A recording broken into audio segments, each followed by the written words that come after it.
ક્રૂડની તેજી ઉપર લાગી બ્રેક, બ્રેન્ટના ભાવ ફરી $77 નીચે પહોંચ્યા. રશિયન અને ઈરાનિયન ઓઇલ ઉપર પ્રતિબંધોથી સપ્લાયને લઈ ચિંતાએ કિંમતો પર અસર.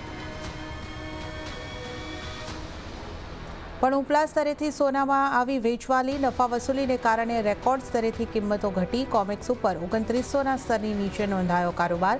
ચાંદીમાં પણ જોવા મળી વેચવાલી. તો બેઝ મેટલ્સમાં પણ વેચવાલી કાયમ. કોપરની કિંમતો આશરે 2% જેટલી તૂટી. યુએસ દ્વારા ટેરિફ લાગ્યા બાદ એલ્યુમિનિયમમાં પણ દબાણ. કોમેક્સ ઉપર એલ્યુમિનિયમ પ્રીમિયમ 1 વર્ષના ઉપલા સ્તરે પહોંચ્યું.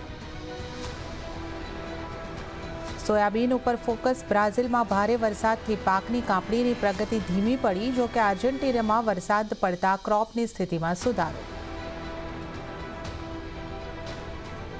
અને આજે સાંજે આવશે જાન્યુઆરી સીપીઆઈ મોંઘવારીના આંકડા. 5.22%ની સામે 4.53% પર રહેવાનો અંદાજ. જોકે કોર સીપીઆઈ ફ્લેટ રહેવાના અનુમાન.